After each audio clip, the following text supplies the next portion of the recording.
في الحلقة السابقة صار أنا عندي هدفي الأساسي الآن إني أثر بأكبر عدد ممكن من الناس.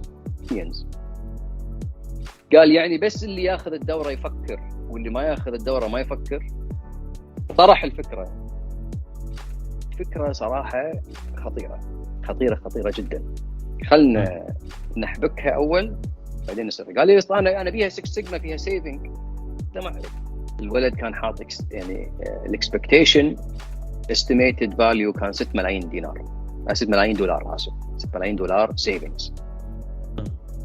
لما طبقت الفكرة يا 10.5 مليون.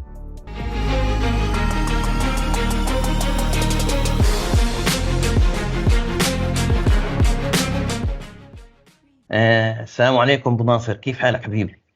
وعليكم السلام ورحمة الله، أهلا وسهلا. ابو ناصر، احنا الحلقة اللي طافت اخر حلقة اللي هي الحلقة الرابعة الجزء الرابع وقفنا على انه انت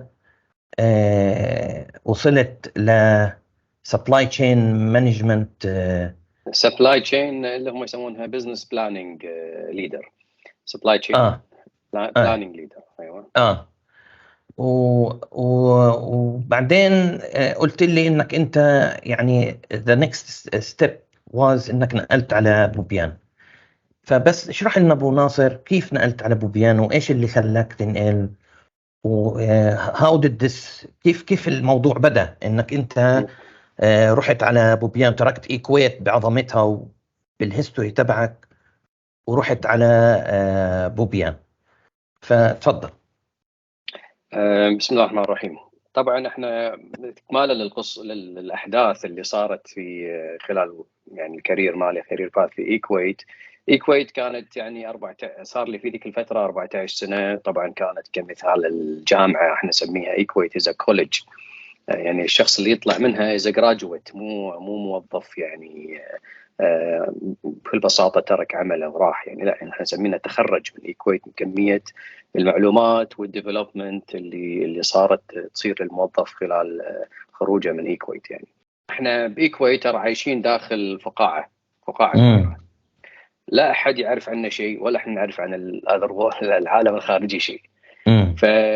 فكذي يعني ترى آلي خلينا نشوف الدنيا برا شلون صايره. لو مثلا افتح اللينكد ان واشوف انا الدنيا برا شنو الموجود. فسبحان الله مرة فتحت اللينكد ان ولا في رسالة من بنك بوبيان.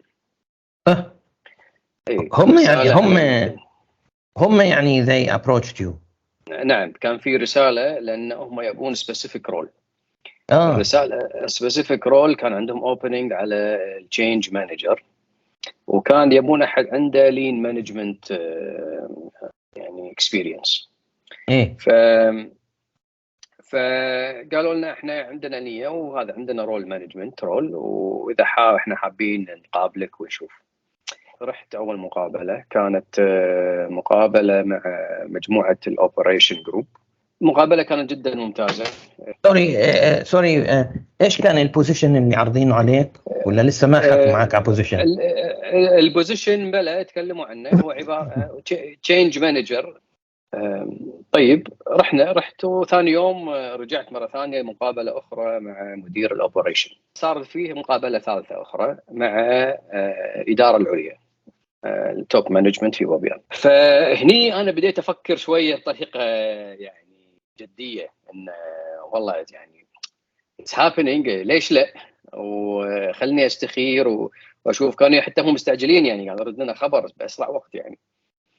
فصار عندنا يعني متى واحد يدي له فرصة يقدر يأسس من الصفر على حسب ما أنت تعلمت بشكل مثالي. يعني أنت تبدأ تحط صب ما في عندك من خبرات في اريا تبنيها من يعني على بلاطة. لأن أنت أي مكان فيه مانجمنت طموح يتطلع للأفضل، وزائد الثقافة العامة داخل البنك بين الموظفين والناس ثقافة جميلة فيها يعني تشجيع للتداول الأفكار، فيها يعني ما فيها نظام ديكتاتوري، ما عندنا نظام الافكار تجي بس من المدير ومن المسؤول، ففيها شويه اريحيه كثقافه عامه داخل البنك، تداول افكار وتغييرات، عمل التغيير وكذا. هذا وترى هذا على فكره سر نجاح البنك، هي في طريقه الاداره. لما الموظف يكون مرتاح وعنده المجال يبدي يبرز ابداعاته في المؤسسه يعني. فلما شفت انا قيمت انه والله على قولتهم الارضيه مناسبه، ليش لا نطلع من الكومفورت زون اوف ايكويت وخلنا نخوض شيء جديد ونجني ثمار نجاح يعني جميل راح يكون له اثر يعني. فوالله هذه الفكره تبلورت براسي بشكل كبير يعني، خذت حيز يعني بالتفكير، وكانه يعني خلاص القرار صار عندي واضح للموفمنت. وبعدين طرحت الفكره على الاهل طبعا، اول شيء ام ناصر والاهل والوالده والبيت وكذا، فلا ما تتصور كميه الزعل واللوم اللي صار يعني. It's time to move. انا الحين ما اقدر اعطي اكثر. وهذه كانت لو تذكر الحلقات السابقه احنا ذكرنا يعني، كان هذه ترى اهم رؤيه موجوده عند ايكويت مانجمنت، ان احنا نبي نطور الشباب الكويتي على اساس بعدين لما يتركنا وين ما يروح يترك الاثر. صح، حكيتها انت هاي، صحيح. نعم صحيح. فانا قلت يعني خلاص هذا وقتها. فوالله انا كنت يعني مصمم يعني على خلاص، شايف يعني شايف التشالنج وشايف الاوبجكتيف والفيجن اللي انا بحققه من خلال بوبيان يعني، لان المعطيات مغريه في البنك. الساحه يعني جميله انك تشتغل فيها. والله اتخذت القرار، وظلوا اهلي وربعي يعني زعلانين ان انا رايح يعني. بعدين قلت لهم شوفوا يعني انا كنت هذه المقوله اؤمن فيها صراحه، وزاد ايماني فيها اكثر الحين. الشخص هو اللي يعطي قيمه للمكان، مش المكان يعطي قيمه للشخص، مش العكس.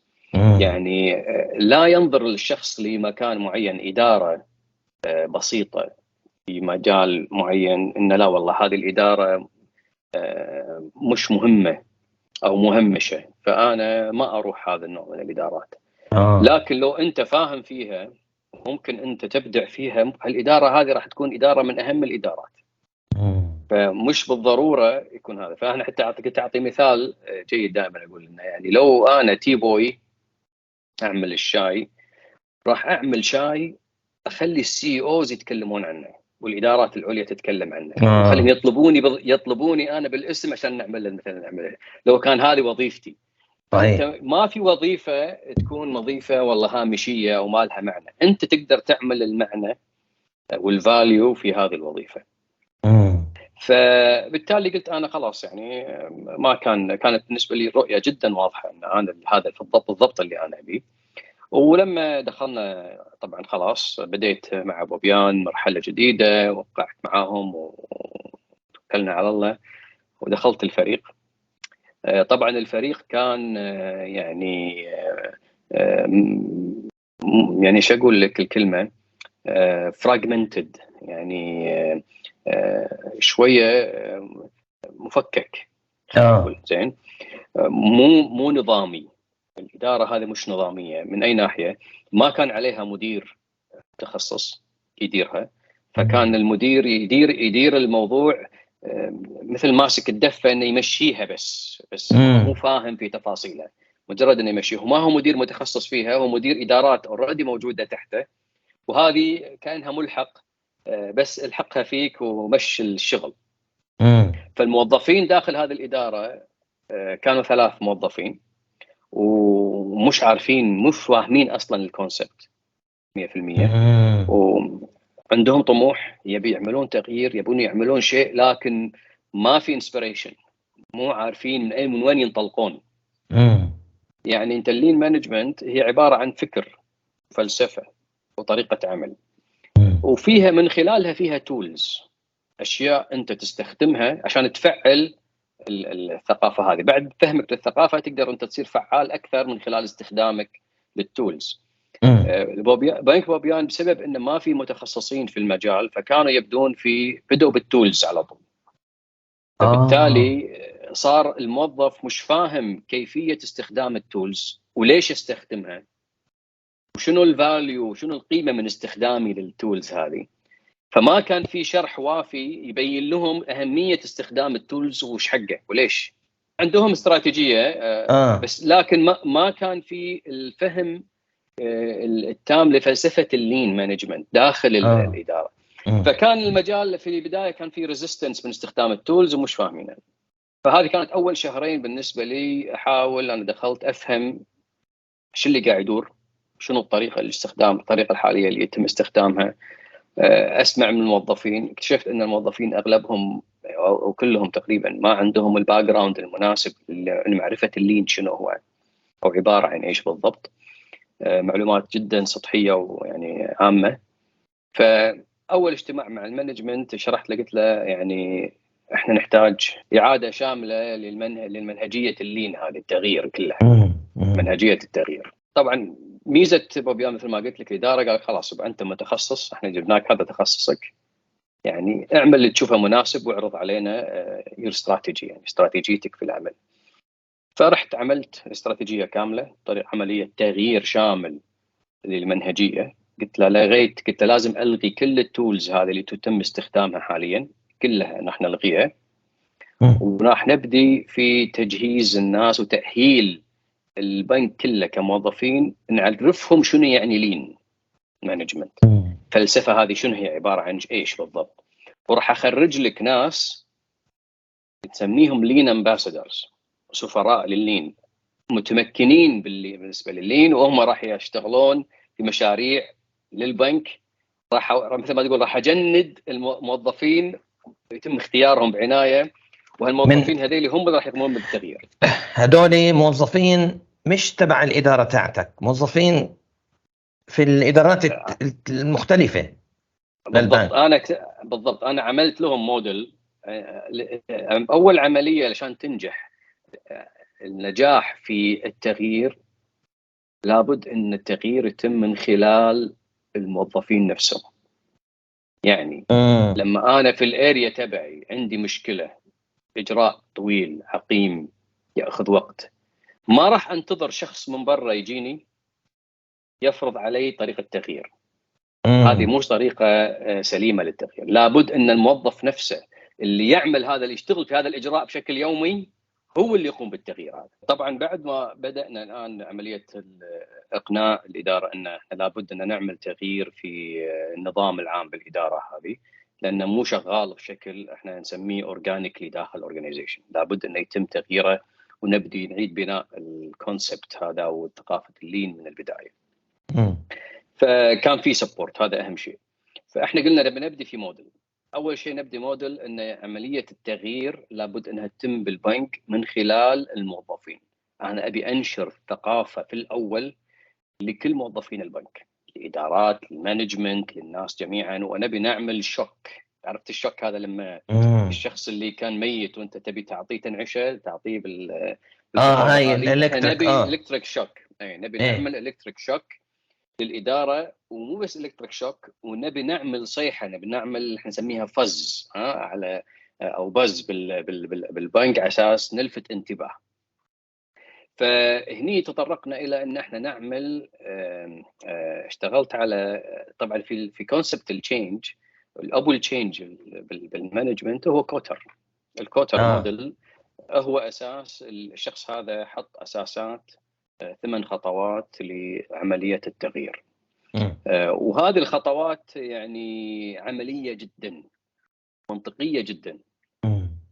تبدي في بدايتها create sense of urgency. أنا أساس أعمل أي تغيير لابد أن أعمل ضجة، وأعمل حاجة ملحة للتغيير، وأذكر أسباب ليش إحنا لازم نغير، وليش هذا التغيير مهم، والتغيير هذا ايش راح يحقق لنا احنا كاورجنايزيشن. فكان هذا اهم جزئيه البدايه، شلون اعمل انا سنس اوف اورجنسي. فرحت انا عرفت الاستراتيجيه هذه حق المانجمنت، قلنا لهم يا جماعه احنا لازم نعمل تغيير جذري داخل الاورجنايزيشن من خلال الموظفين. احنا سبق تسميهم انا الشعب، يعني الشعب اللي داخل الاورجنايزيشن، ان هذا لازم يكون عنده الثقافه العامه.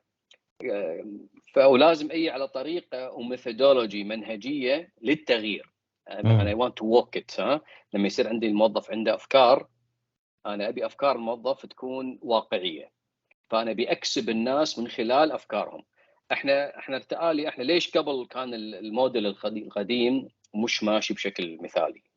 لانه كان موظف التشينج هو اللي يروح حق موظف الاداره ويقعد معاه كبوليسنج مثل الاوديتور، يقعد اعمل المشروع، اعمل البروسيس، يخليه رن البروسيس، وبعدين يقول له لا عفوا انت عملت هذه خطا، هذه الخطوه مو المفروض تكون كذي، وهذه الخطوه المفروض تكون كذا.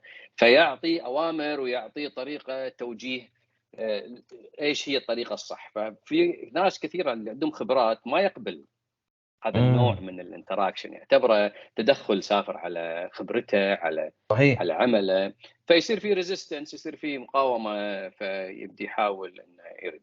المره هذه لا، احنا وي فليبت طريقه ان انا في منهجيه في عمل ما، اكسب فكره الشخص، ويكون هذا موظف التشينج هو كوتش للموظف العادي.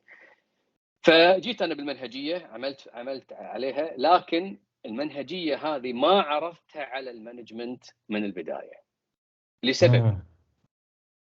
السبب الاساسي ان انا كنت خايف اني اعرضها عليهم ويعتبرونها كلام مثالي نظري. وانا كنت ابي سبورت قوي من البدايه. I want to make a shock. انا again كلمه الشوك هذه. فعملت المنهجيه، خليتها لنفسي الإدارة فقط، ما عرضتها. وكان الهدف منها أن أنا أبي أحقق منها مشروع حقيقي في فترة قصيرة، عشان لما أعرض على المانجمنت أقول لهم إحنا قبل يومين أو قبل أسبوع عملنا حققنا الهدف وعملنا مشروع حقيقي، وهذه كانت نتائجه. طيب سوري، المنهجية هاي هي نفسها كوتر موديل ولا كيف؟ الكوتر موديل يعطيني خريطة طريق. لكن أنا أتبع منهجية اللين مانجمنت، هي تركب عليها. أوكي، فهمت علي؟ معك. الكوتر موديل عبارة عن خريطة عمل. هي مو فريم ورك معين، هي خريطة عمل تريني شنو المفروض أستخدم تكنيكس of making a change. لكن كمنهج براكتيكال تطبيقي احنا نستخدم اللين مانجمنت كل واحد. اوكي طيب تمام. لكن هم يركبون على بعض. انا الحين راح اوريك. اعطيني مثال. اعطينا مثال عن الانيشيتيفز. اول منهجي الحين راح اعطيك مثال. احنا هذا المنهج اللي عملنا، اول ما عملنا المنهجيه صرنا نبي نشتغل، ابي اشتغل مع شخص. الان ابي اعمل كواليشن، السكند بارت من الموضوع ان نعمل كوتر اللي هو بيلدينج كواليشن الان. فانا صار عندي sense of urgency to make a change. المانجمنت قالوا لي اوكي يلا ورنا اعمل ايش تبي تسوي بالضبط، الساحه لك تفضل. فرحت قاعد اجتمع مع المدراء، مجموعه المدراء في البنك، اتعرف عليهم واطرح وانا احاول اشرح لهم المنهجيه الجديده في العمل.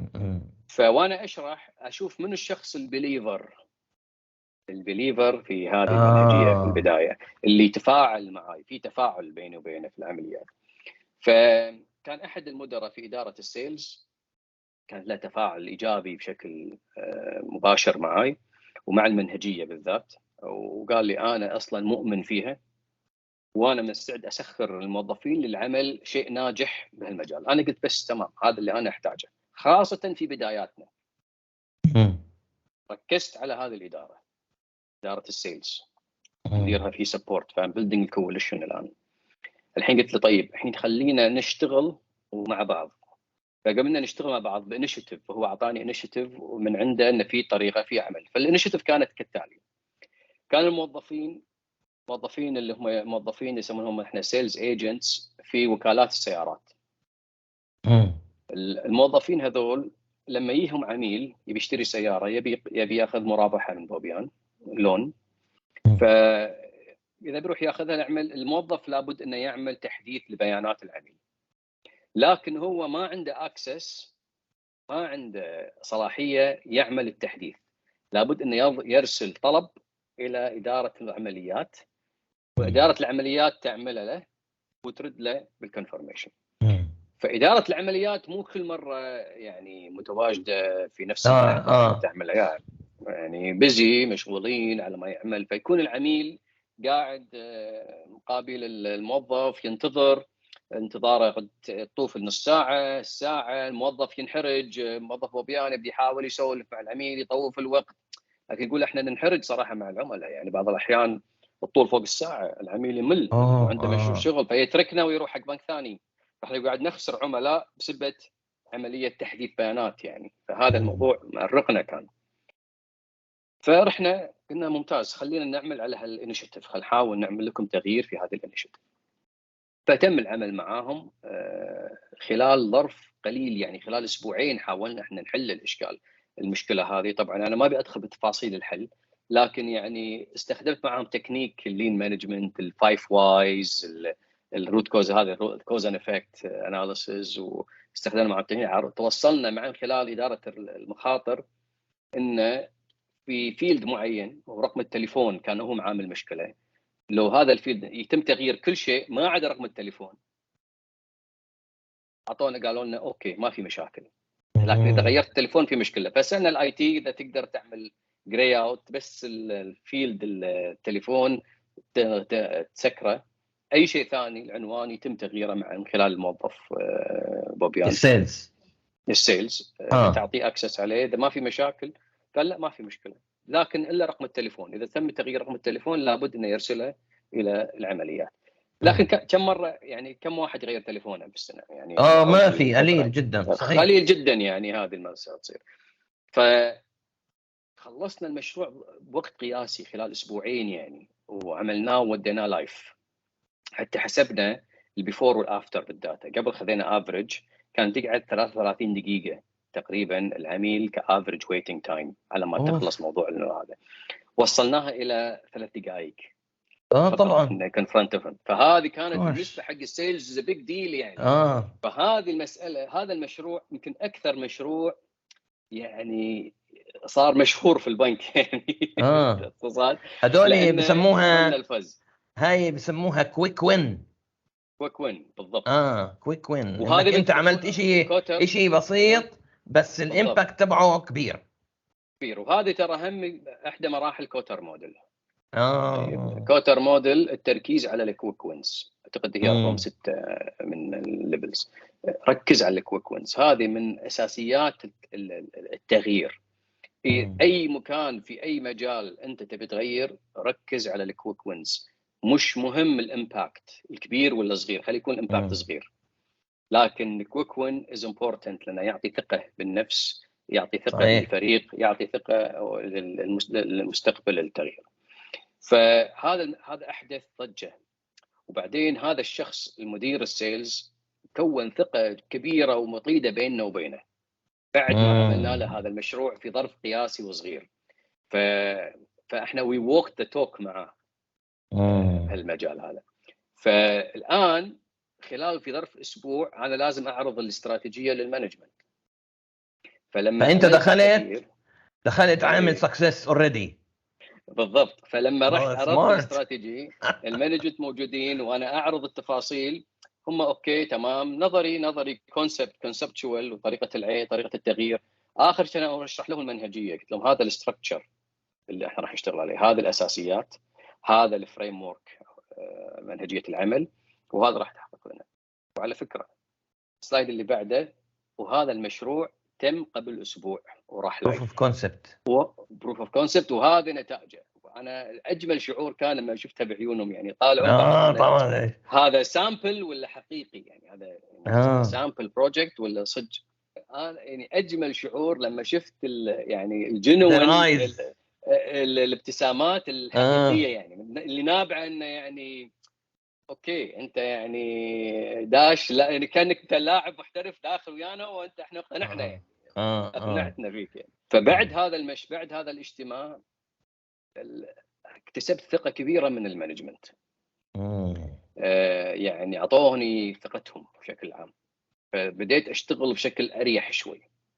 فالان انا اثبت. بعدين هذا عطى ثقه حق موظفيني، لان انا بالنسبه لهم مدير جديد. فالموظفين كانوا على اني انا هذه هم كنت اعرضها دائما حتى في لما نعطي تدريب دورات تدريبيه، اي لهم مثال الموظفين اول الايام كان عندهم احباط غير عادي. وقال لي ترى من اول مدير تي ويفشل في اداره الاداره. ايه فاحنا يعني good luck if you want to make a change يعني عندنا في هذا الاداره. فكان فيهم احباط كبير. فانا بالنسبه لي هذا التغيير المشروع مش بس عشان المانجمنت يكون واثق يعطينا ثقته، هم انا كان موظفينا يثقون فيني. صحيح ناخذ منه. فكان هذا الكويك وين كان جدا ضروري. هذا حتى يعني ترى في اي عمليه تشينج، عمليه تغيير بشكل عام، اعمل شك، اعمل لك سنس اوف ايرجنسي قويه جدا، اعمل كواليشن. لان انا اعطيك الفكره، راح اكمل لك على الكوتر موديل. الكواليشن هذا ايش عمل لي مع السيلز.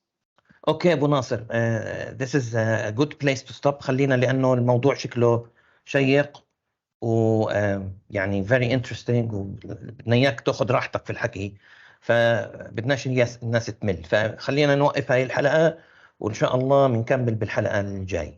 تمام ان شاء الله.